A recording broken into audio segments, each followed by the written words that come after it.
우리가 뭔가 하나님 앞에서 뭔가 이렇게 확신을 주시고 뭔가 하나님이 함께 하시고 또 하나님이 분명히 원하시는 방향으로 증거를 주시기 전에는 함부로 결정하고 선택하면 안 됩니다. 그래서 뭔가 이렇게 결정하고 선택을 해야 되는데 어찌할지 몰라서 어떻게 해야 될지 이렇게 그런 생각을 가진 사람은 딱 두 가지 그런 마음이 드는 거는, 첫째는 아직 때가 되지 않아서 그게 어떻게 결정이 될지 몰라서 그런 거고요. 또 하나는 아직 하나님께서 그 사람에게 이제 이렇게 저렇게 하라고 하는 어떤 하나님의 메시지가 없기 때문에 그러는 거예요. 그러니까 시간과 하나님의 메시지가 아직 온 것이 아니기 때문에 아직 결정 내리면 안 됩니다. 그냥 그대로 기도하고 있으면 하나님도 그거를 언제까지 결정을 하고 선택이 될지는 그분이 잘 아시기 때문에 그 전에 벌써 증거를 주시고 마음이나 환경에 증거를 주셔서 결정할 수 있도록 도와주실 거예요. 그러니까는 그런 부분에 조바심 나가지고 조급하면서 자꾸 자기가 선택하고 결정해버리면 나중에 후회할 일 돼요. 그러면 하나님의 뜻도 아닌 길로 막 가버리는 수가 있거든요.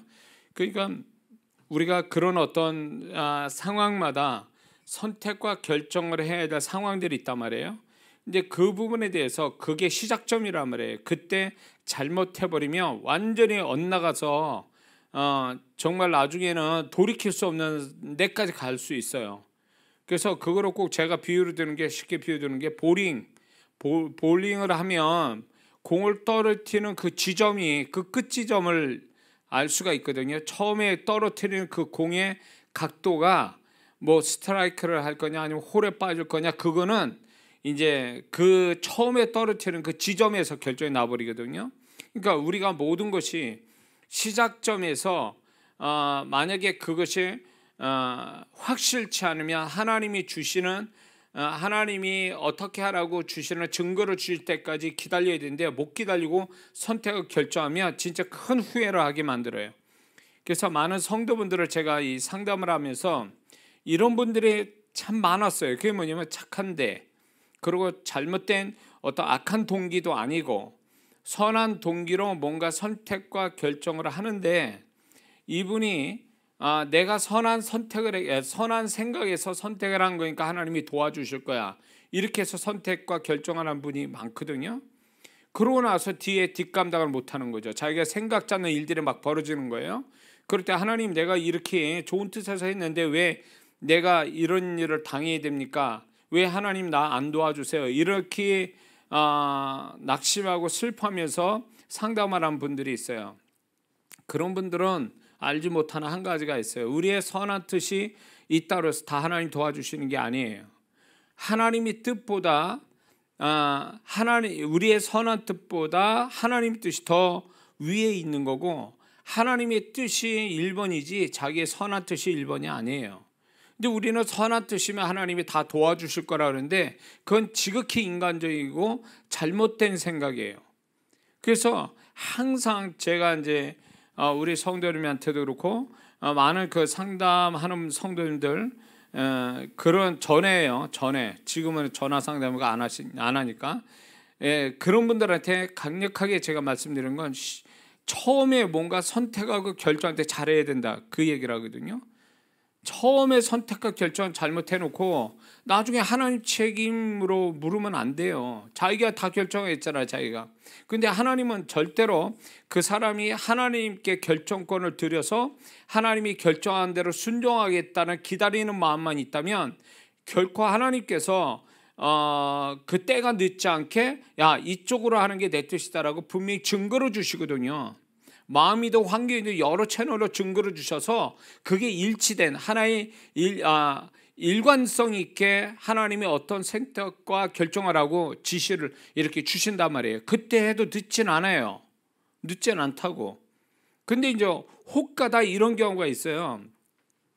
선택과 결정을 빨리 해야 되는데 시간이 너무 가까이 왔는데 그게 어떤 하나님의 뜻을 구하고 기다리고 있는데 발견이 안 되고 그게 확실치 않아요. 그러면 간혹 가다가 특별한 케이스가 이거예요.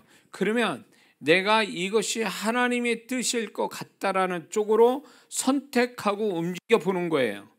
움직여 보면 반드시 그 움직이는 가운데서 맞다 틀리다를 그 가운데서 가르쳐 주신 적이 많다라는 거예요. 진행하다 보면 이게 맞다 틀리다라는 걸 진행하는 가운데서 가르쳐 주시고, 왜 그렇게 하시냐, 얼마든지 중간에 가서 이거를 이렇게 교체를 하거나 원점으로 돌아오거나 교정할 수 있는 어떤 상황일 때 이렇게 하나님이 인도하세요. 그러니까 보편적으로는, 일반적으로는 모든 것이 시작점에서 하나님이 원하는 어떤 뜻대로 순종하도록 그 어떤 선택과 결정을 계시해 주는 게 일반적이고요. 특별한 경우에서만 그런 것이 나타나지 않아서 내가 하나님 뜻이 이걸 거다 하고 진행하다가 거기서 하나님이 가르쳐 주시는 두 가지 형태가 있어요. 이런 것들을 잘 분별하고 여러분들이 잘 움직여야 됩니다. 그런데 마귀는 이런 것들을요, 적절하게 사용한다는 거죠. 적절하게 사용해서 이제 어떻게 하냐, 우리를 망치기 위해서 아까 처음 얘기한 것처럼 선한 뜻, 넌 착한 동기에서 했으니까 하나님이 다 도와주실 거야, 그러니까 네가 선한 뜻으로 움직여, 이렇게 유혹하거든요. 내지는 어느 쪽으로 하나님의 반대쪽인 어떤 상황, 사건, 사람, 이런 것들을 동원해 가지고 혼미하게 만들어요. 그거를 구별을 못하게 만드는, 그리고 오히려 그런 상황이나 사람이나 그런 것을 통해서 이쪽일 거야 라고 해서 잘못된 선택을 만들어 사단에 미혹해 하는 역사가 있어요. 그러니까 그런 어느 시점에서 뭔가 하나님의 뜻을 알고 순종하기 원한다면 미리미리 그거를 기도하고 있었어야 되는 거예요. 코에 받쳐서 하면은 이미 때는 넣고 분별이 안 된다, 그 얘기예요. 왜냐면 코에 받쳐서 선택과 결정하려면 마음이 조급하니까 판단력이 흐려져요. 그러니까 사단은 그걸 이용해서 잘못된 선택과 결정할 수 있도록 속이는 경우가 많아요. 사람이나 환경을 통해서. 그러니까 그런 일이 있으면 미리미리 하나님께 충분히 기도하고 있어야 그 기도하는 가운데서 분별력이 생기는 거예요. 상황에 대한. 이해가 되시죠?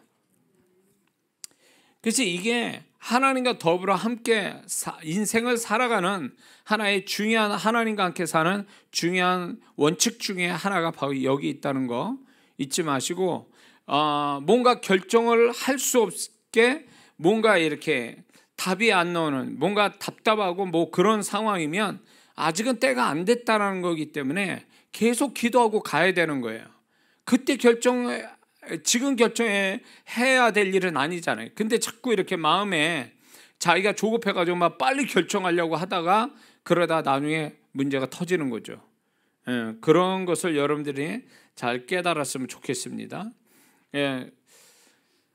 하나님은 우리와 함께 하셔서 우리의 모든 것들을 그분이 우리의 사정이나 이런 걸 다 알고 계세요. 그렇기 때문에 하나님이 모르시고 하나님은 느긋할 거고 난 조급하고 막 이런 마음에서 자꾸 자기가 결정하고 선택해서 막 움직이려고 하거든요.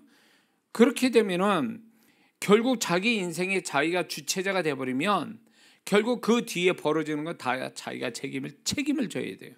자기가 책임져야 돼요. 하나님 책임지시지 않습니다. 그러니까 하나님이 책임지게 만들려면 내가 하나님 뜻에 분명하다고 그것에 대해서 내가 순종하면 나머지는 그분이 책임지게 돼 있어요. 그러나 하나님이 이끄신 데도 아닌 데서 내가 결정하고 선택한 거에 대해서는 뒷감당은 내가 해야 돼요. 그건 하나님 책임이 아니에요. 그래서 많은 성도분들이 자기가 잘못해놓고 자기가 잘못된 선택과 결정해놓고 뒤에 벌어진 일을 하나님 책임으로 막 이렇게 말하는 사람들이 있어요. 하나님을 원망하고 하나님 왜 나를 이렇게 만드십니까? 라고 하면서 하나님을 원망한 성도들이 많단 말이에요. 자기가 그럴 때 제가 항상 얘기하는 게, 그럼 처음에 이 시작점에서 어떻게 했냐? 하나님과 은혜했냐? 하나님 증거받았냐? 그러면 99%는요 안 했다는, 자기가 설정했다는 거죠. 거기서부터 이미 끝난 거예요. 이미 시작부터 잘못된 거죠. 사단은 몇 가지 형태로 우리에게 우리 인생을 망치려고 몇 가지 형태로 역사하는데, 이렇게 처음에 하나님의 뜻이 아닌 반대로 선택과 결정하도록 그 이전에 뭐가 있냐면 아예 하나님의 이끄시는 선택과 결정을 하지 못하게, 아예 그런 것도 무지하게, 또 자기가 선한 뜻으로 움직이게 사단은 자꾸 그런 쪽으로 네가 생각한 게 맞아, 이런 식으로 해서 우리가 선택한 것이 맞게끔 자꾸 뭔가 우리에게 그런 잘못된 바람을 자꾸 넣어주는 거죠. 그런 식으로 해서 잘못된 방향으로 가게 하고, 또 이제 사단이 이렇게 아까 얘기했처럼 선택과 결정하는 데 있어서 혼미하게 잘못된 선택과 결정할 수 있도록 잘못된 환경과 사람을 동원해 가지고 이쪽이다라고 하면서 잘못된 선택과 결정으로 이끌고 가는 경우가 있어요.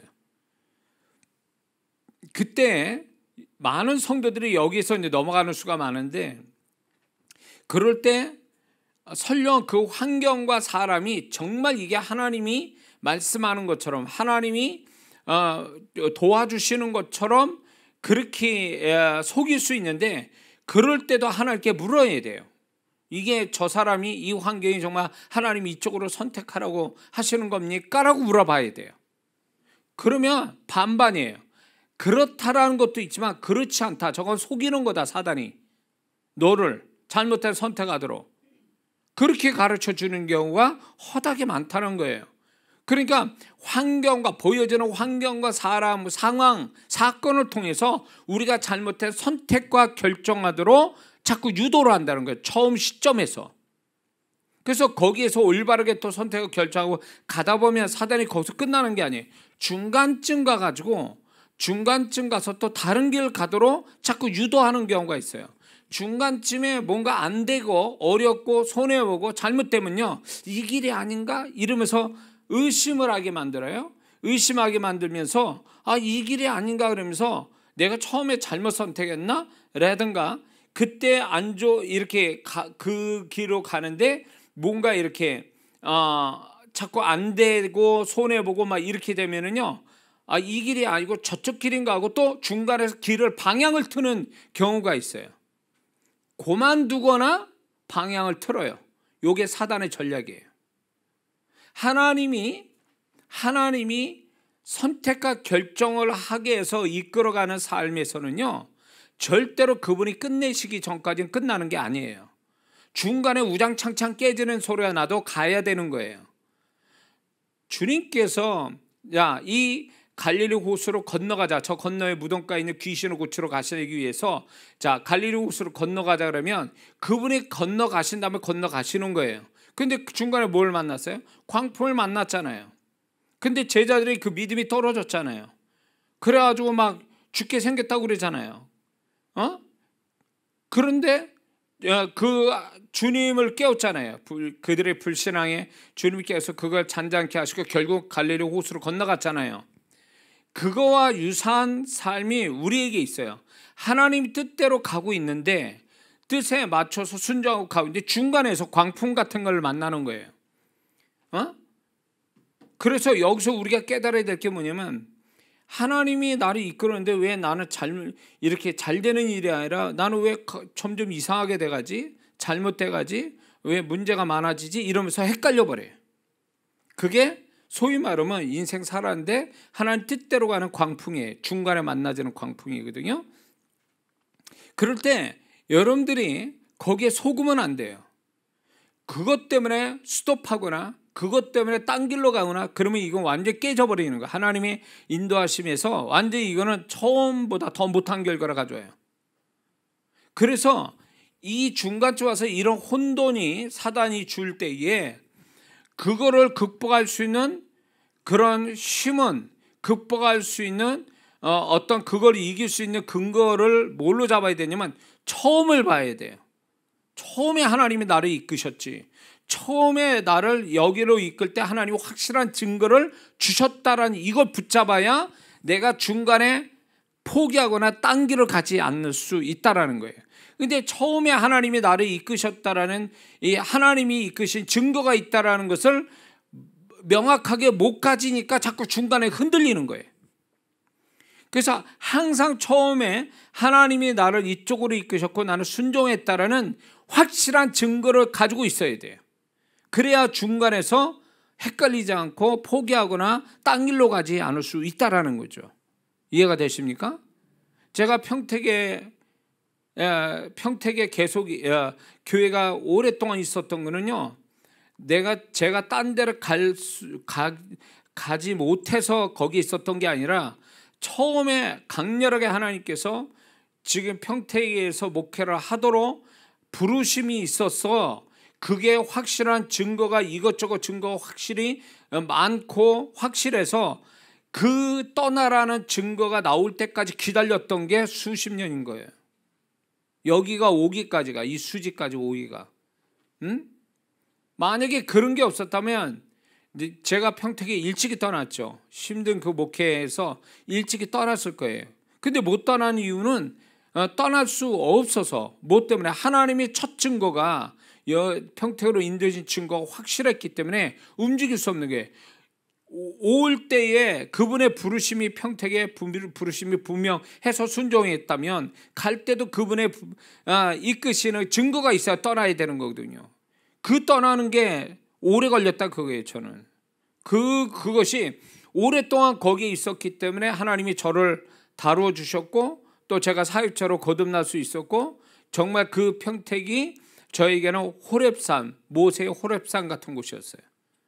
소위 말해서 양치기, 모세의 양치기 40년에서 호렙산에서 하나님 만나는 사건과 같이 저의 평택 목회는 그거였단 말이에요. 그래서 하나님이 저를 축복하셔서 여기까지 온 거예요. 그래서 중간에서 사단이 헷갈리게 만들기 위해서 아닌 것처럼 야, 너 잘못된 길을 걸어온 거야. 그러면서 자꾸 중간에서 어렵게 만들고 힘들게 만들고 손해나게 하고 잘못되게 막 만드는 이 사단의 공격이 있어요. 그럴 때 포기를 하든가 아니면 다른 길을 가든가 이 두 가지가 만약에 두 가지 모습 보이면 그 사람은 더 안 좋게 돼버린 거예요. 그래서 처음에 하나님이 이끄심에 대한 증거를 확실히 붙들고 그걸 기어서라도 앞으로 가야 된다는 거예요. 하나님이 이끄신 대로. 그래서 가다가 보면 또 거기서 끝나는 게 아니라 사단이 어떻게 역사냐. 마지막 관문에 마지막 하나님의 그 뜻한 데서 온 여호와 이레, 그 주님의 뜻대로 순종하는 데서 오는 하나님이 예배하신 축복, 역사, 기적, 어떤 열린 거, 뭐 풍성해지는 거, 뭐 여러 가지 우리 축복의 형태가 오기 직전에 사단이 한번 더 역사합니다. 그건 뭐냐면 마지막에서 거기에서 이제 소위 말해서 직전에서 지쳐서 포기하거나 사단에 속아가지고 딴 방향으로 흘러가게 하거나 거기에서 스톱해버리는 경우도 생긴다라는 거예요. 직전에서. 그래서 제가 사역을 성도분들을 이렇게 하다 보니까 집회에서 사역을 하다 보니까 이런 분들이 종종 나와요. 주님께서 계시해 주는 게 뭐냐면 이 성도는 꼭 마지막에서 튼다는 거예요.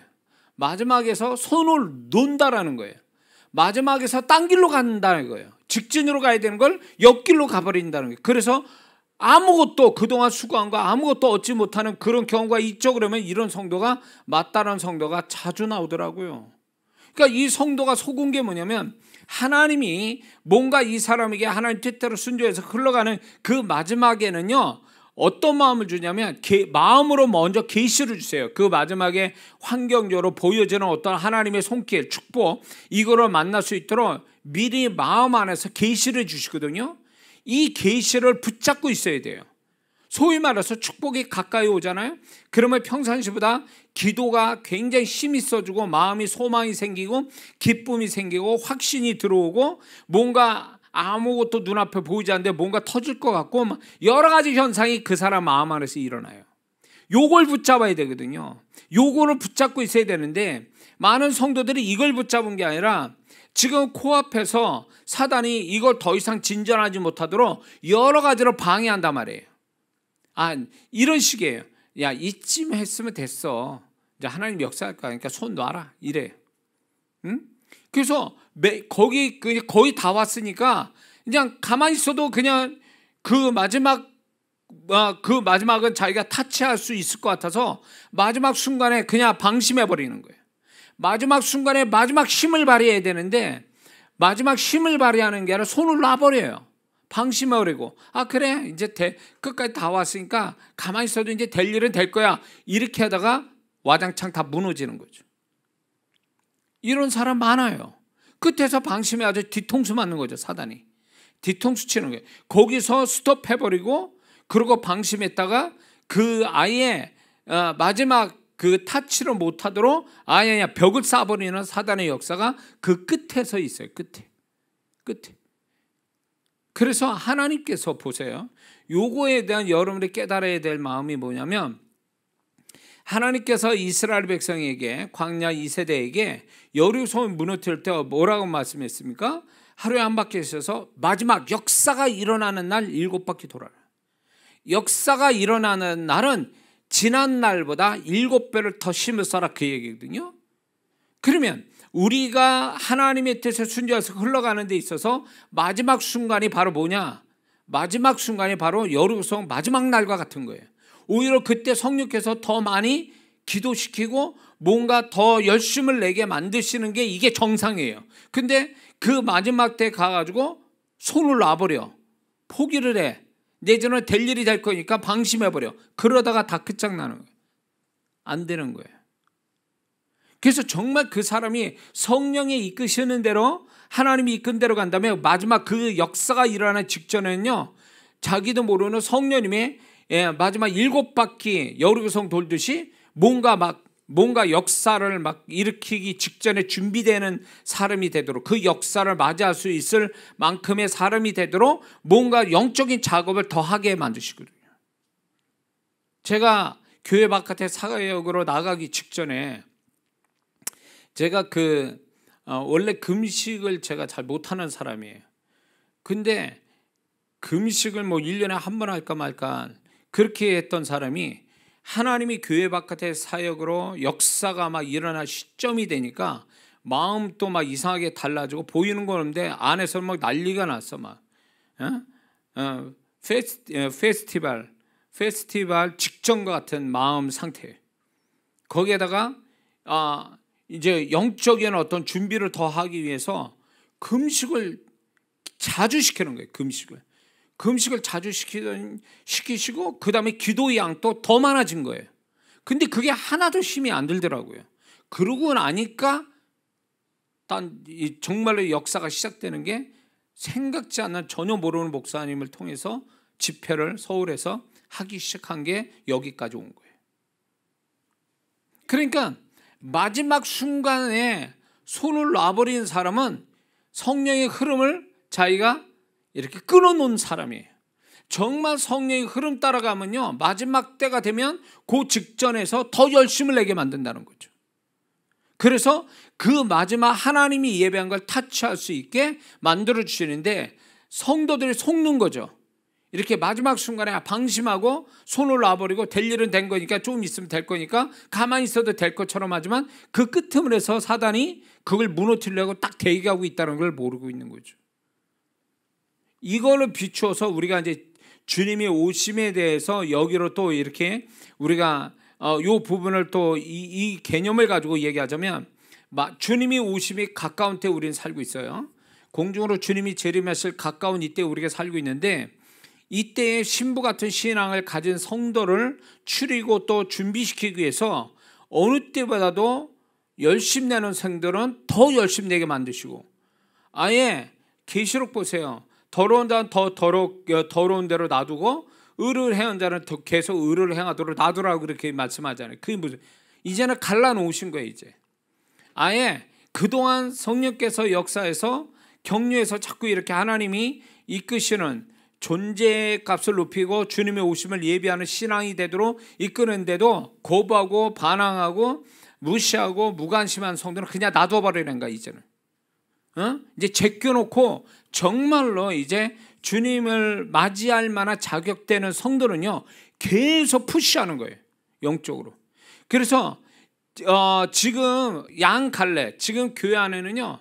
서서히 저는 지금부터 그게 보여지기 시작한다고 생각하는 사람인데, 뭐냐면 신앙이 좋아지는 사람 더 좋게 막 가버리고, 신앙이 안 좋은 사람 계속 바닥치게 돼 있어요. 지금 그 바닥치는 신앙에서 올라오기 힘들어요 이제는.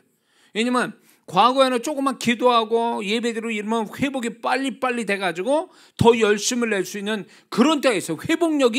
영적 회복력이 빨랐던 세대가 있었어요. 그런 시절이 있었다고. 근데 지금은 전혀 안 그래요.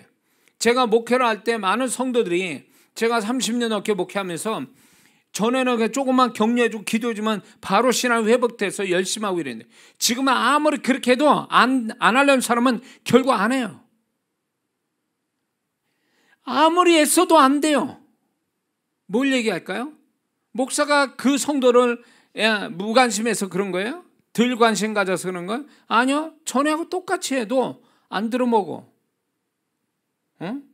그거는 결국 뭐냐면 그 심령이 고집세고 강팍해서 정말로 주님이 와서 얘기해도 안 들어먹을 성도들이 많아진다는 얘기예요.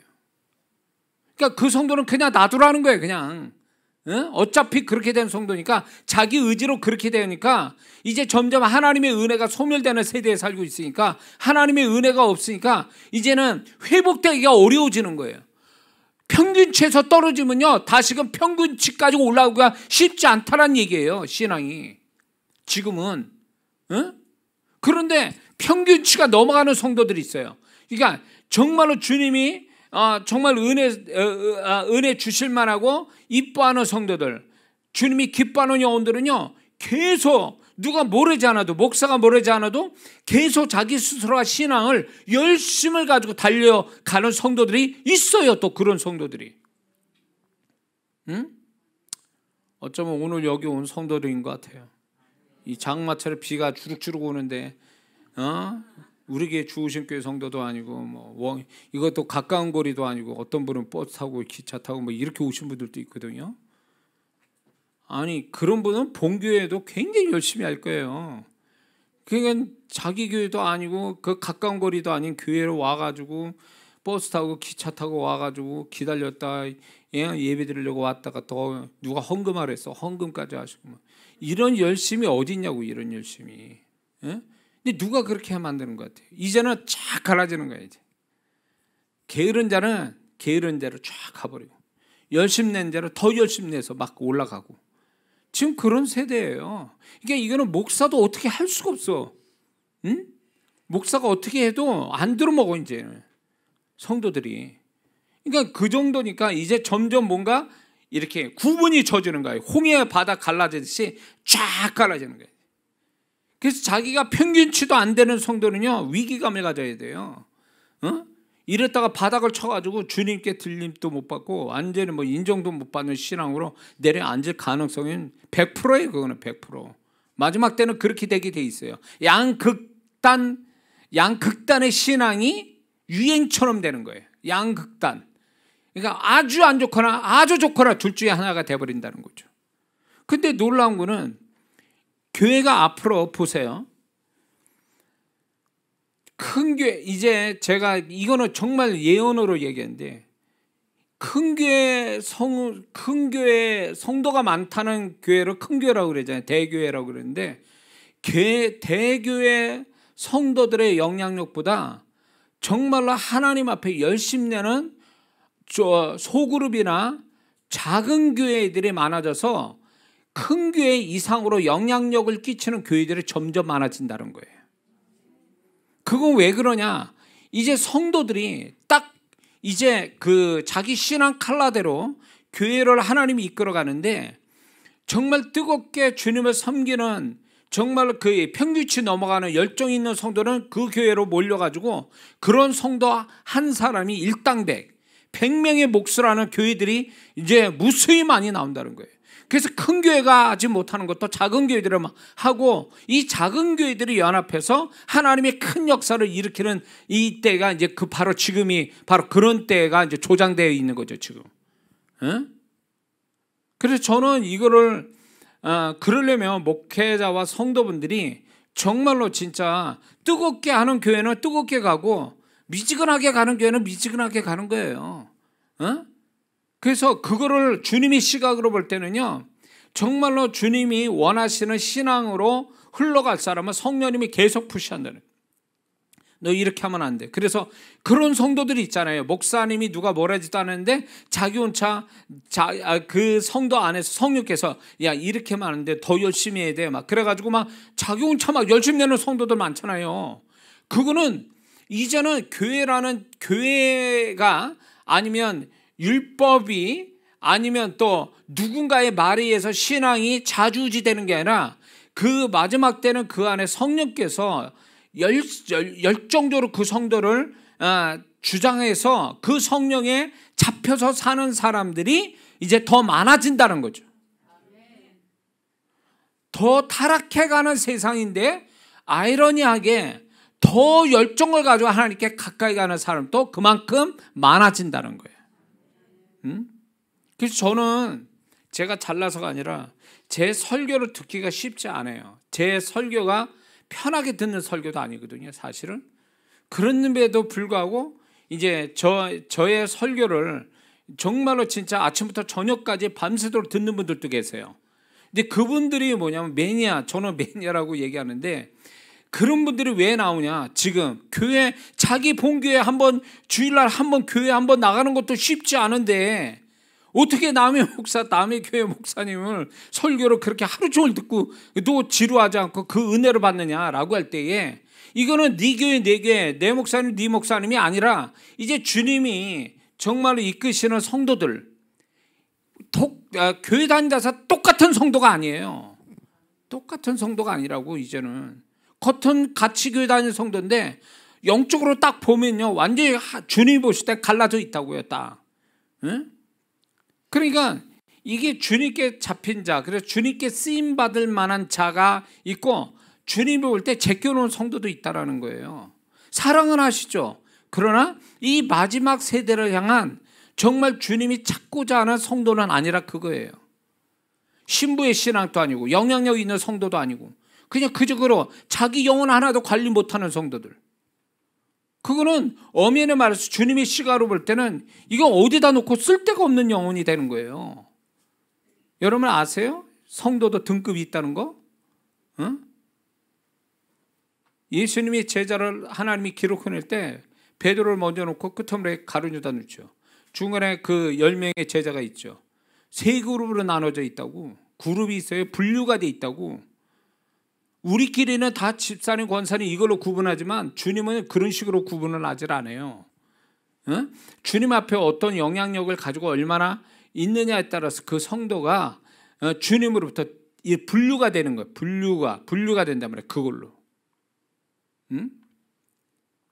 그러니까 내가 주님 앞에 좀 더 인정받는 그분으로부터 상위 그룹에 속한 성도가 되려면 우리가 좀 더 율법적 신앙, 내지는 교회에 매달려 사는 신앙이 아니라 안에 계신 주님으로 말미암아 능동적으로 신앙생활을 하는 사람, 열정적으로 주님께 달려가는 신앙, 이게 필요하다는 거예요. 그런 성도라면요, 제가 볼 때는 그 성도는 주님의 시각으로 A급 성도예요. 정말 수준 높은 신앙이죠. 사실 지금 교회 한번 나오기도 쉽지 않아요. 성도들이 영적으로 영이 약해져가지고 영적인데 무기력하고 그래가지고 주일날 교회 한번 예배 드리고 가는 것도 보고하는 성도들 한둘이에요. 그런 세대 속에서 정말로 주님으로 그냥 열정적으로 살려고 하는 성도들은 정말 이상한 성도처럼 보이죠. 근데 그게 정상인데 그런 정상이 비정상이고 비정상이 정상이 됐어. 지금 신앙이 어떻게 보면. 그러니까 우리가 신앙생활을 지금 내가 하는 걸 보면 내가 주님에게 어떤 판단을 받고 있다는 것을 스스로 알 수도 있어요.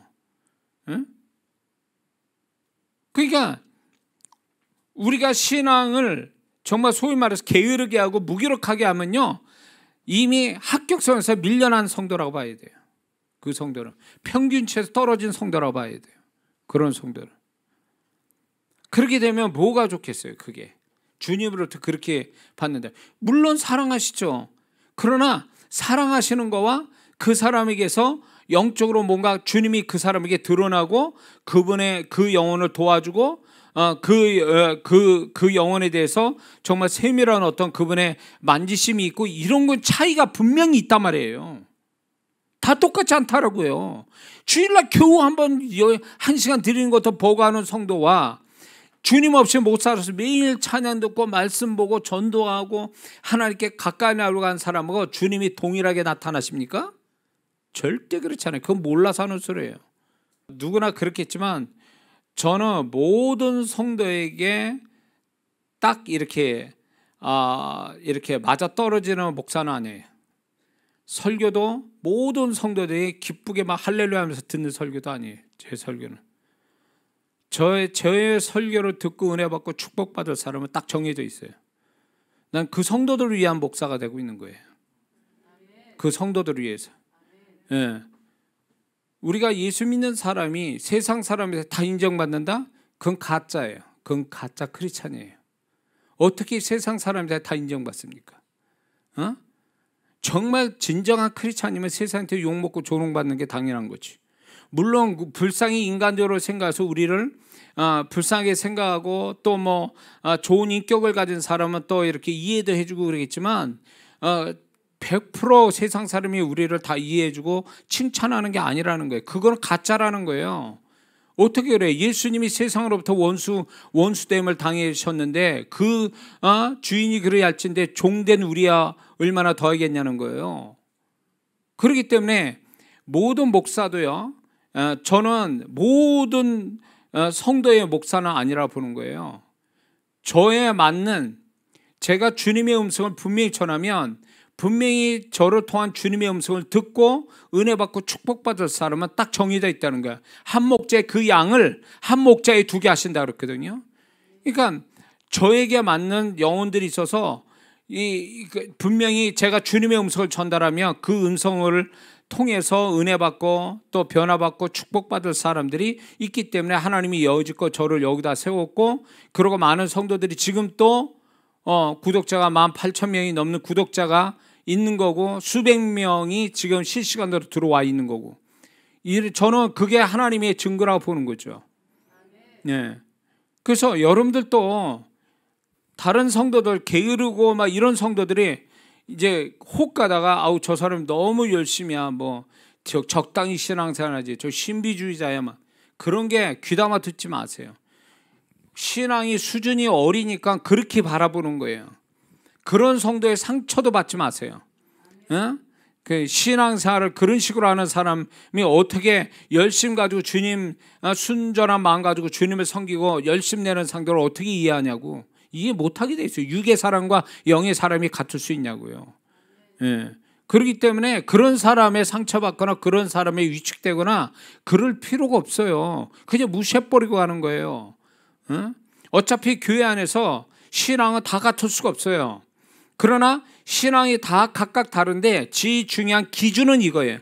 주님이 보실 때 그 신앙이 인정받냐 못 받냐, 여기로 결론이 나버리는 거예요.